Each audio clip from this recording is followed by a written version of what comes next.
Welcome to Freezer Milk Podcast. I'm your host, Bridget, along with my husband, Chris. Podcast where we talk about the comedic side and serious side of parenting, life, and relationships. We are boy parents. We have two boys, Enzo and Rhett, with about a 6-year age gap between the two. You can check out our website, freezermilk.com. Also, feel free to follow us on Instagram at Freezer Milk Podcast. Thanks and hope you enjoy. Welcome back. Thanks for joining. Hope you guys enjoyed the last episode. This week we wanted to talk about all of the crap that comes with having kids. And by crap we mean accessories, items needed, all of it. Yeah, I thought you had a lot of stuff. No. So, Chris is a little bit OCD. You don't like clutter. You know, like this weekend, your OCD got the better of you, and you were... I just like things to be organized and to make sense. And not have extra stuff lying around. I hate to break it to you. That reality goes away along with your dignity when you have kids. Because this weekend was tough. I don't know what happened, but You got in one of your... So, at this point, I've identified when your OCD gets the better of you, and you get in, like, purge happy mode, where you're like, I need to purge everything out of the house. And he starts with, can we get rid of this? Can we get rid of this? Can we get rid of this? And I know I need to channel that energy into an area I'm okay with. So what you do? She pushed me to the backyard.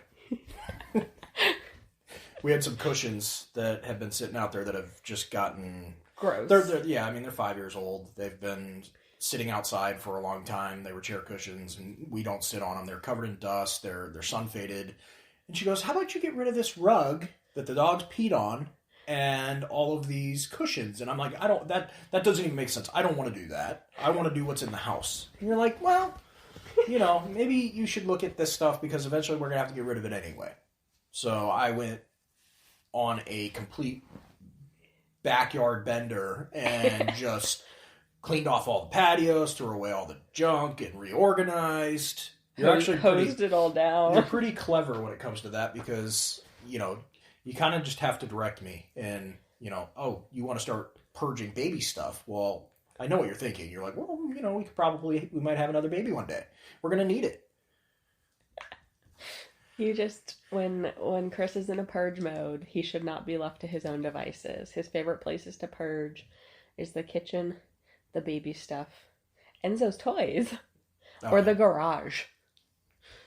We threw away a Christmas tree because he wanted to purge.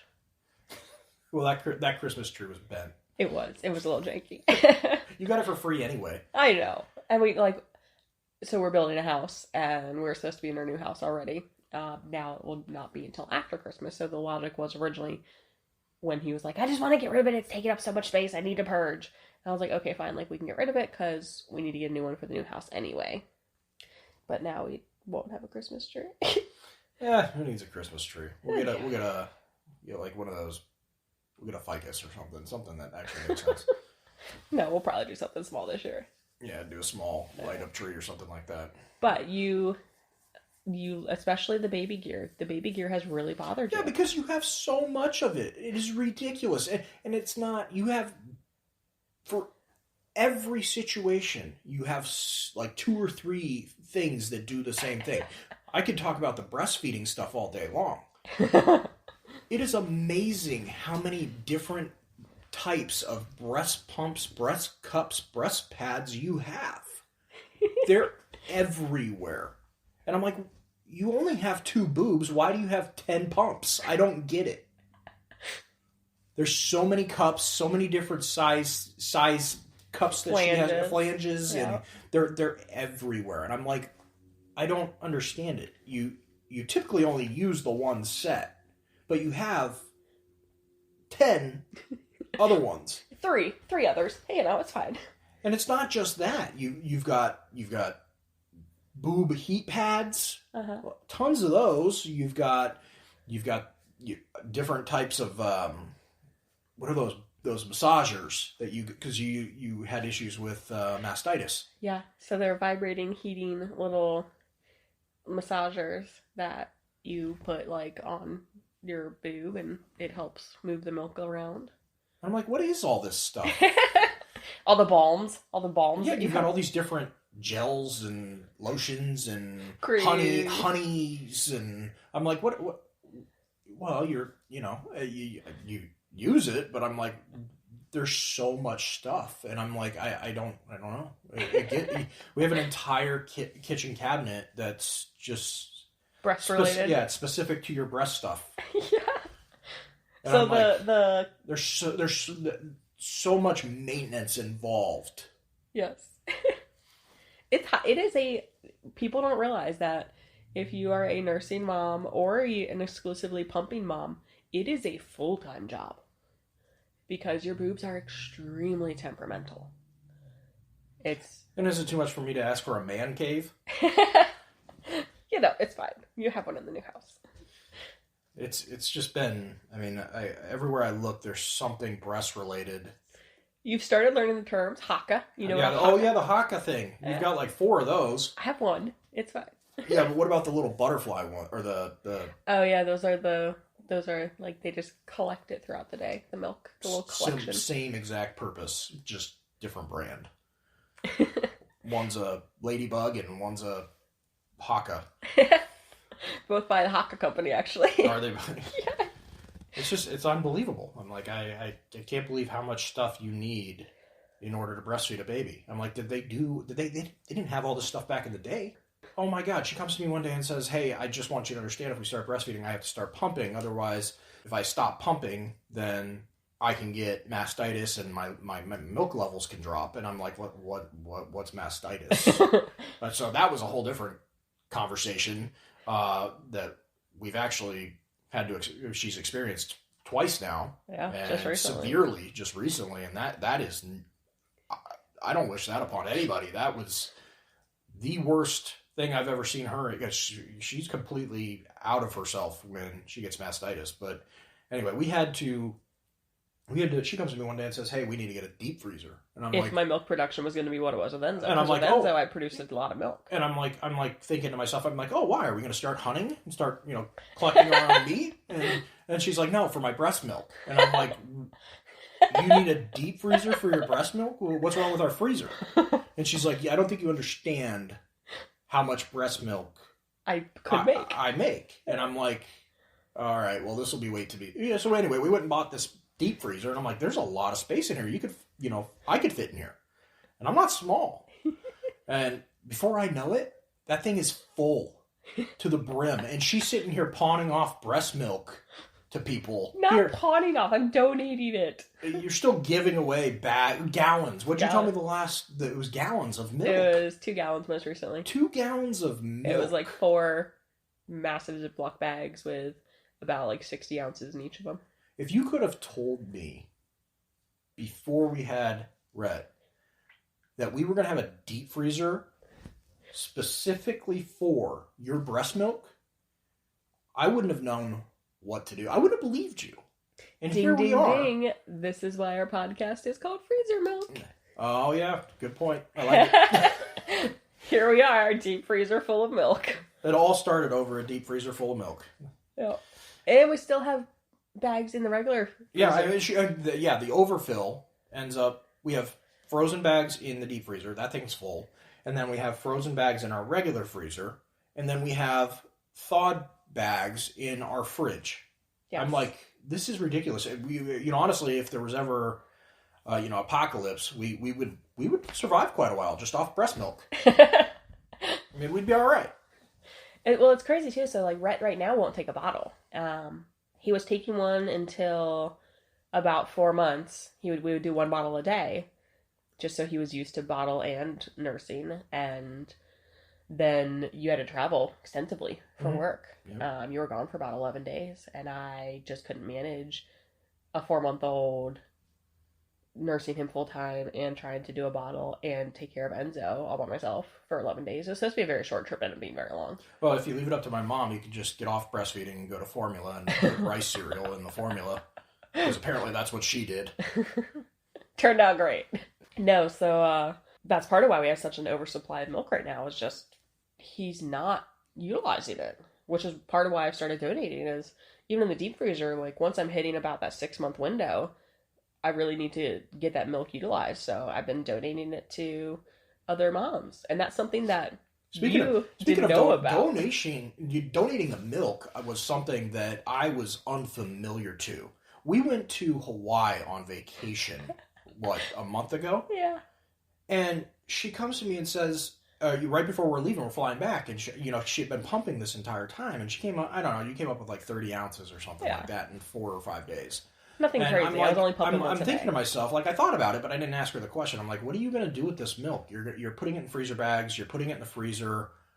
You're not going to take it on the plane because we don't have a way to keep it frozen and get it home. And the night before we leave, she goes, hey, we need to go meet this lady because we're going to donate this milk. And I'm like, that's what my vacation entails now? That's what my vacations are going to look like. Donating milk. I didn't even know that was a thing. I'm like, is this like a black market deal? Is this underground? Like, what are we doing here? And we're literally donating milk to people. Yeah. Who knew? Yeah. Well, it's crazy. So it's something that in the U.S. is very, I don't want to say it's taboo, but people are very like weirded out by it. Like, a baby's going to have another person's breast milk? Like, that's very strange. But if you think about it, history, there were wet nurses. Literally, a wet nurse was somebody who would nurse the baby for the mom. Yeah. And that's normal. And in other countries, multiple women will nurse a child to make sure that they're getting nutrition and fed and everything else. And here in the U.S., it's something that's just very, very, like... You told me that you kind of acted as, I don't want to call you a wet nurse, but when Enzo was younger and you were collecting so much milk, you were shipping milk to a friend. Yeah. Because of that. But yeah. So when Enzo, because he spent a week in the NICU when he was born, I drastically overproduced milk. Like, I went to mastitis 6 times in the first 12 weeks with Enzo. It was brutal. I couldn't reduce the amount of milk I was outputting. It was so much. I was pumping 45 ounces a day on top of him nursing. And the average baby that is breastfed nurses about 25 ounces, and that's it. So my body was like, oh, you have triplets. Let's make milk for triplets. I don't have triplets. I have one baby. So I had a friend of mine, one of my really good friends, back east in Maryland, that her child was born within a week of Enzo. And her child was just falling off the weight chart. Like, her milk just wasn't coming in. It wasn't very fatty. And I said, hey, if you want to pay the shipping, like the overnight, I'll send you like 400 or 500 ounces of milk at a time because I have too much. Like, I don't know I'm never going to use it all. And for months, probably about 4 months, I shipped her milk. And so if anybody ever needs a breast milk dealer, I got one. Give me a call. But it's crazy. Like, it's like the woman in Hawaii. She was so thankful, and she was just so happy. And it's such a good feeling, it's a whole saying of like, it takes a village, that includes feeding a child. Like, it takes a village. Isn't that the truth? When Rhett was born, I was like, yeah, I got this. We'll be good. Man, I can't ask for enough help. Right? It's crazy. And he's one child. I'm 4 times his size. And I've been around a lot longer. Yeah. And he is draining. Yeah. Constantly looking for people to help.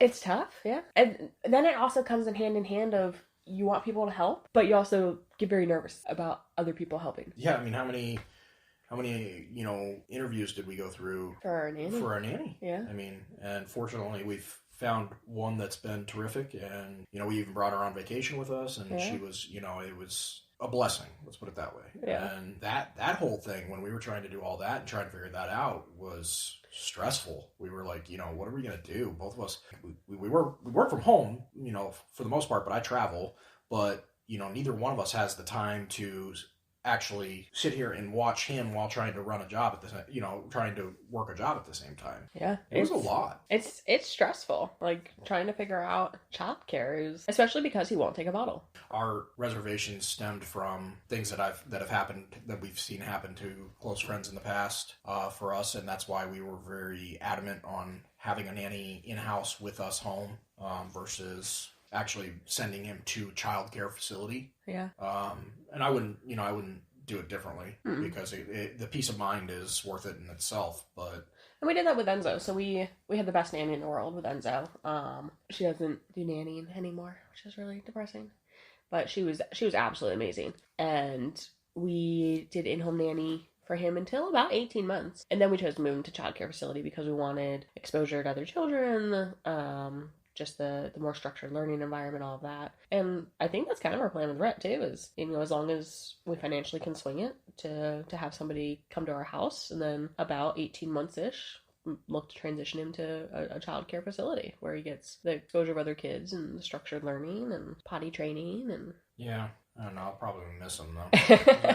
Well, here I get, him being here, I get to go out and see him. And, actually I think that was the one thing that a lot of parents say is the time goes by so fast, so enjoy it while you can. Well, I even told you I actually have that flexibility to, be able to work from home and go out and see how my son's doing, or go pick him up from his nap, or, feed him, or whatever the case may be. Just take him for a quick walk. And I think that it's huge, especially in his development, and, it'll help me, and our bond has been... He has a very tight bond with us. Yes, he does. A lot of that is because he's around us all the time. Because we both work from home. We've been very lucky that our positions are allowing us to be in a work from home environment. And he being here with someone taking care of him, we do get to see him throughout the day, whether it's running to the kitchen to get lunch, or for me, I have to feed him because he doesn't want to, do the bottle right now. It does allow, though, he is around us all the time. So it's interesting to see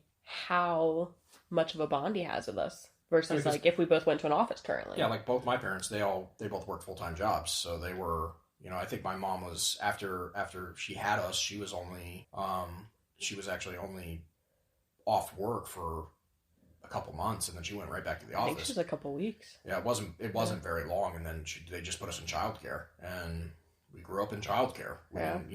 And my relationship with my parents has been a challenge. I mean, we can all relate.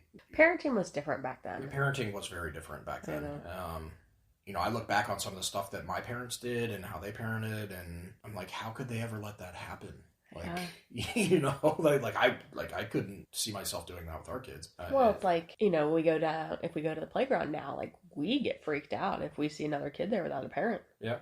Because we're I never thought I'd be a helicopter parent until I met you. I become a helicopter parent.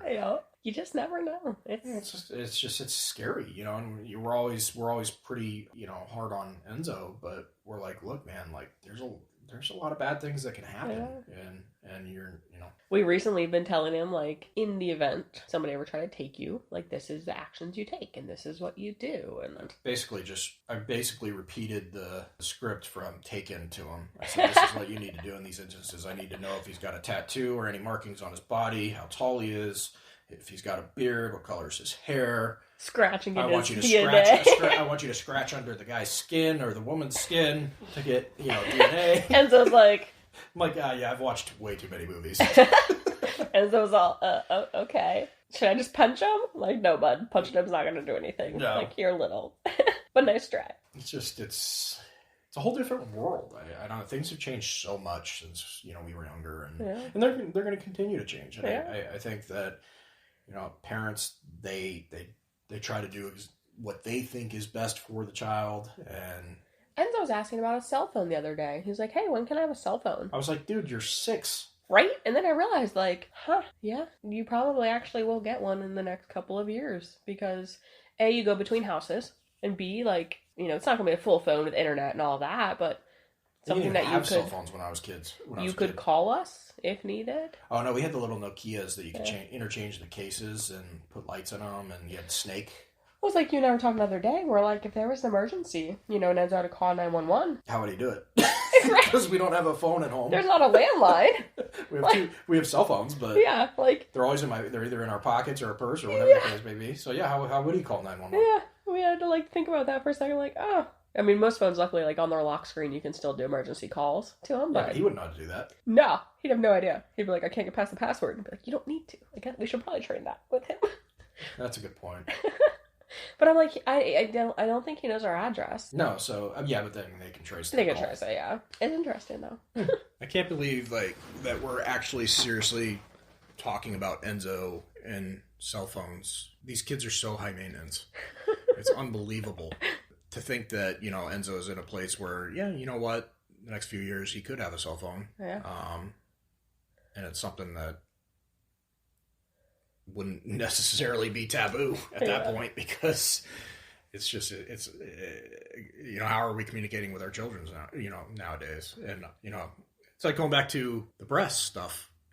Got both of the kids involved in the breast center. Yeah. Because Rhett was having issues with latching and breastfeeding in the beginning. So when Rhett was born, at the newborn assessment, they diagnosed that he had a tongue tie, a lip tie, and a buccal strap. And I feel like our parents' generation never even knew anything about that. Didn't even know tongue ties were a thing. Right, you could ask my mom. I have a tongue tie. Yeah. I remember that she's like, oh, let me look at your tongue. And she's like, oh my God, your tongue tie's horrible. And I'm like, what does that mean? And she's like, well, you need to release it. It'll probably help your TMJ. And I'm like, what?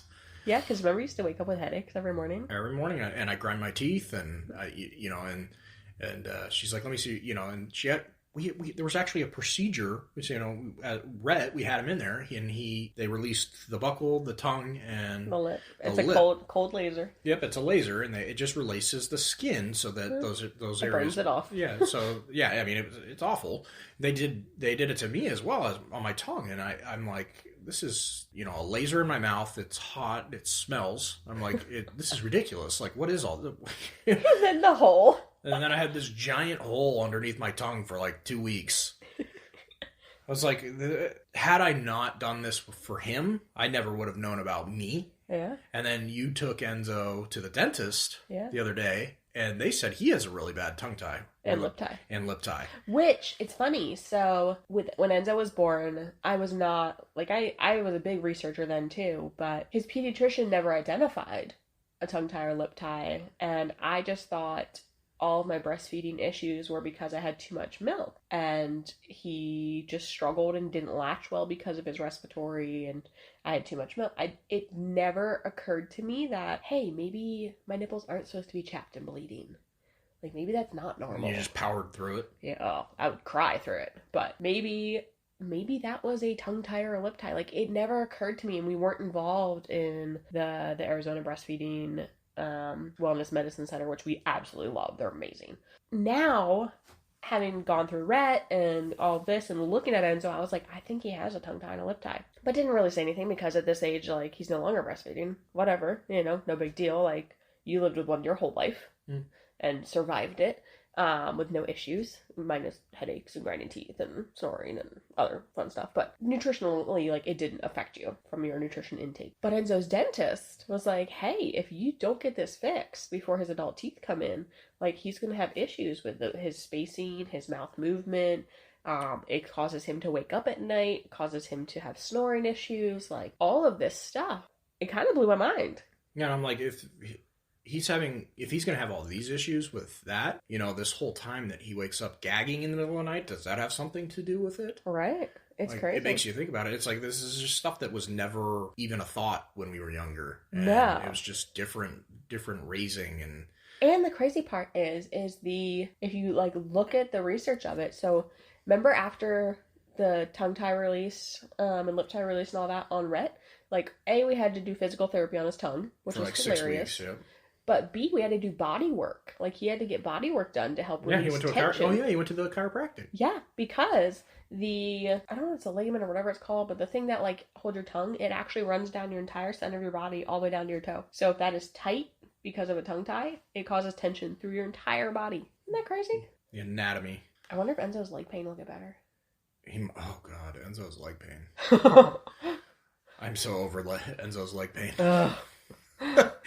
This poor child, so I remember growing up, I had the worst growing pains as a kid, but poor Enzo. This kid it's debilitating. He'll be fine, completely fine. We'll be scootering around the neighborhood, and then next thing I know he'll just be sobbing and uncontrollably because it's either his shin or his high ankle. And we've taken him we actually had him evaluated by orthopedic at one point because we were like, this can't just be growing pains. This kid is in a lot of pain. He stops playing. And the orthopedic was like, yeah, no, it's just growing pains. Everything's fine. They didn't do I any. hate that answer. They didn't do any imaging either. This goes back to my whole. I don't know if I self advocate. Yes, and like just the medical community being so different out here versus back. It was so easy to just dismiss it and yeah, he's a kid, he's growing. You know, his legs. No, what if there's something underlying that we could have done something about this entire time instead of him waking up in the middle of the night in agony? Right. You know, poor dude. And now he like talk about like having tons of crap around the house for like myself and for Rhett. We have ice packs, heat packs, muscle rubs. We have like what is it, icy hot or whatever to put on his legs. I mean, it's just we have something for everything. It seems like I feel like if anybody's ever going to get hurt, they should come to our house because we could probably operate on them here. But it comes in handy. Like in the middle of the night, 2 a.m., you're like, got this. Give me some icy hot. Rub it on your shin. I can't remember the last time I got 8 hours worth of sleep. Yeah, no, it doesn't happen anymore. Enzo was terrible sleeping through the night. Oh, I know. Forever. I know. Maybe when he gets his tongue tie released, it'll help though. Who knows? He's always so thirsty. He's got to drink so much water. Yeah. I've never seen somebody drink so much water during the night. Yeah. He's always dry. I feel like every time he comes to our house, he's like allergic to something. I'm not sure what it is, but I feel like might be. There's a lot of plants in the neighborhood. It could be that. I mean, it is Arizona. Nothing here is native. So my allergies are 10 times worse here. Right. Yeah. If I go to, I travel. So if I go to different states, a lot of times my sinuses all clear up, and I'm all like, "Wow, I can breathe! It's a miracle!" And then I step off the plane here, and it's full force pollen up the nose, and I'm like, "Oh God, here I am again." Ugh. Remember on our flights to and from Hawaii, because my allergies had been so bad, my sinuses were so congested. Yeah, you thought you were gonna die. Ugh, I felt like my eyeball was gonna pop out. There was so much pressure in my face. It was terrible. Oh man, life. It's awesome. Well, thanks guys for listening. Tune in next week. Also, if you guys are interested in hearing Enzo and Rhett's birth stories, we are going to do some Sunday bonus episode drops of those. They're a little bit off the beaten path of our normal, comedic parenting life, but wanted to throw those out there. So if you guys were interested, you could hear them. Yeah, and don't forget to follow us on Instagram and all the social platforms, and check us out on Spotify or whatever streaming device you guys use, and subscribe to us. Thanks, guys. Thanks, everybody, for listening. You can check us out at freezermilk.com or Instagram. Freezer Milk Podcast. Until next week, guys. Thanks. Don't forget, parenting is a trip. We are all here on the journey with you together. Thanks so much for listening.